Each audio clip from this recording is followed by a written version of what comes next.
আসসালামু আলাইকুম। আচ্ছা, এমন কোনো সহজ কাজের কথা কি আমরা ভাবতে পারি যা করতে লাগে মাত্র কয়েকটা সেকেন্ড, কিন্তু যার পুরস্কার প্রস্ত বিশাল? আজকে আমরা ঠিক তেমনই একটা আমল নিয়ে কথা বলবো। কাজটা খুবই সহজ, কিন্তু সওয়াবের পাল্লায় অবিশ্বাস্য রকম ভারী। আর সেই আমলটা হলো আমাদের প্রিয় নবী মোহাম্মদ সাল্লাল্লাহু আলাইহি সাল্লামের ওপর দরুদ পাঠ করা। আমাদের জীবনে তাই না, প্রায় তো এমন সময় আসে যখন হাজারো দুশ্চিন্তা, মানসিক চাপ আর গুনাহের বোঝায় আমরা একেবারে ক্লান্ত হয়ে যাই। মাঝে মাঝে তো মনে হয় এই অবস্থা থেকে বের হওয়ার হয়তো কোনো পথই আর খোলা নেই। কিন্তু আসলে কি তাই? একটা সহজ পথ কিন্তু আছে। আর সেই সহজ পথটা হলো রাসূলুল্লাহ সাল্লাল্লাহু আলাইহি ওয়াসাল্লামের উপর দুরুদ ও সালাম পাঠানো। এটা এতটাই শক্তিশালী একটা আমল যা শুধু মনকেই শান্ত করে তাই না, বরং পুরো জীবনে একটা ইতিবাচক পরিবর্তন আনারও ক্ষমতা রাখে। তো প্রশ্ন আসতেই পারে, এই আমলটা এত গুরুত্বপূর্ণ কেন, তাই না? আচ্ছা, কারণটা হলো, এটা কিন্তু কোনো সাধারণ উপদেশ বা সুপারিশ না। এই নির্দেশটা সরাসরি স্বয়ং আল্লাহ তাআলার কাছ থেকে এসেছে, আর আমাদের প্রিয় নবী সাল্লাল্লাহু আলাইহি ওয়াসাল্লামের কাছ থেকেও।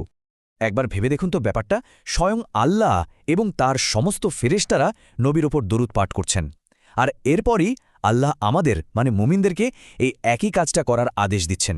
তাহলে চিন্তা করুন এই আমলের সম্মান, এর মর্যাদা ঠিক কতটা উঁচু হতে পারে। আচ্ছা, এবার একটা ইন্টারেস্টিং প্রশ্ন। কৃপণ বললে আমাদের মাথায় কার ছবি ভেসে ওঠে? সাধারণত যে টাকা পয়সা খরচ করতে চায় না, তাই তো? কিন্তু আমাদের নবী সাল্লাল্লাহু আলাইহি সাল্লামের চোখে আসল কৃপণটাকে জানেন?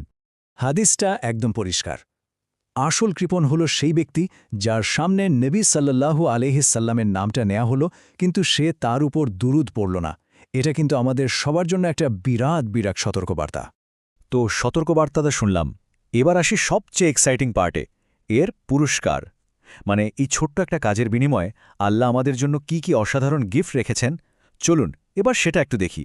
সহি মুসলিমের হাদিস অনুযায়ী যে কেউ মাত্র, আমি আবারও বলছি, মাত্র একবার দুরুদ পাঠ করবে, আল্লাহ তার উপর ১০টা রহমত নাজিল করবেন। চিন্তা করা যায়, জাস্ট একবার বলবেন, আর তার বিনিময়ে ১০ বার আল্লাহর স্পেশাল করুণা। কিন্তু এখানেই শেষ না, আরও আছে। ওই একবার দরুদ পড়ার জন্য আমল নামা থেকে ১০টা গুনাহ মুছে ফেলা হয়। আমরা তো জেনে বা না জেনে প্রতিদিন কতই না ভুল করে ফেলি, তাই না? সেখানে চিন্তা করুন, এই সহজ কাজটা গুনাহ মাফ করানোর কি অসাধারণ এক উপায়। এবং ফাইনালি আল্লাহ তার মর্যাদা, তার র্যাঙ্ক ১০ গুণ বাড়িয়ে দেন। তার মানে কি দাঁড়ালো? একবার দরুদ পড়লে আমরা পাচ্ছি ১০টা রহমাত, ১০টা গুনাহ মাফ আর ১০ গুণ মর্যাদা বৃদ্ধি। এক প্যাকেজে ৩টা পুরস্কার। সুবহানাল্লাহ। এর পেছনে একটা ঘটনা আছে। একবার এক সাহাবী রাসূল সাল্লাল্লাহু আলাইহি ওয়াসাল্লামকে বললেন যে তিনি তার দোয়ার পুরো সময়টাই শুধু দরুদ পাঠের জন্য উৎসর্গ করবেন।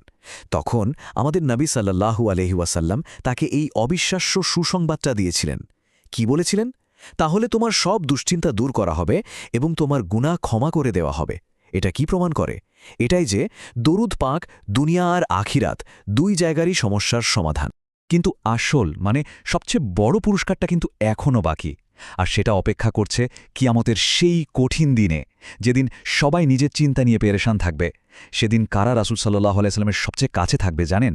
তারাই যারা দুনিয়াতে তার ওপর সবচেয়ে বেশি দরুদ পাঠ করেছে। এর চেয়ে বড় পাওয়া, এর চেয়ে বড় সৌভাগ্য আর কি হতে পারে বলুন তো? এই আমলের আরও একটা চমৎকার ব্যাপার আছে।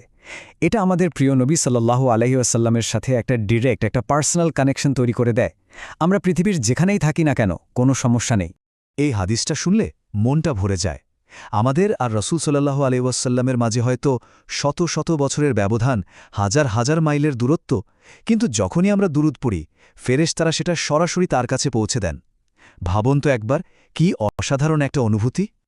তো এত সব পুরস্কার আর ফজিলতের কথা শোনার পর এখন আসল প্রশ্ন হল, এই আমলটাকে আমরা আমাদের ডেইলি লাইফের একটা অংশ বানাবো কিভাবে? মানে কিভাবে এটাকে একটা অভ্যাসে পরিণত করা যায়? চলুন কয়েকটা সহজ উপায় দেখে নেই। অনেকের মনেই একটা প্রশ্ন থাকে, আচ্ছা কোন দুরুদটা পড়ব?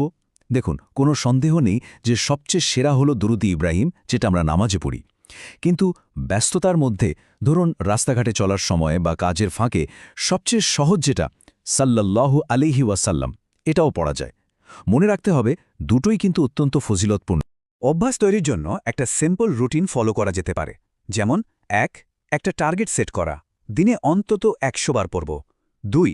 প্রত্যেক ফরজ নামাজের পর কয়েকবার করে পড়া, 3 যে কোনো দোয়া করার আগে এবং পরে দরুদকে শামিল করা। আর 4 এটা তো মাস্ট, যখনই নবী সাল্লাল্লাহু আলাইহি সাল্লামের নাম শুনবেন সাথে সাথে দরুদ পড়া। বিশ্বাস করুন, এই ছোট ছোট স্টেপগুলো কিন্তু একটা সময় অনেক বড় পরিবর্তন নিয়ে আসবে। সবশেষে একটা প্রশ্ন নিজেদেরকে করার জন্য রেখে যাই। কিয়ামতের সেই ভয়াবহ দিনে প্রিয়নবী সাল্লাল্লাহু আলাইহি সাল্লামের কতটা কাছে থাকার স্বপ্ন আমরা দেখি, সেই নৈকট্য কতটা হবে তার উত্তর কিন্তু লুকিয়ে আছে আমাদের নিজেদের আমলের মধ্যেই, আমাদের প্রতিদিনের দরুদ পাঠের সংখ্যার মধ্যেই। আল্লাহ আমাদের সবাইকে এই সহজ কিন্তু মহামূল্যবান আমলটি বেশি বেশি করার তৌফিক দিন। আমিন।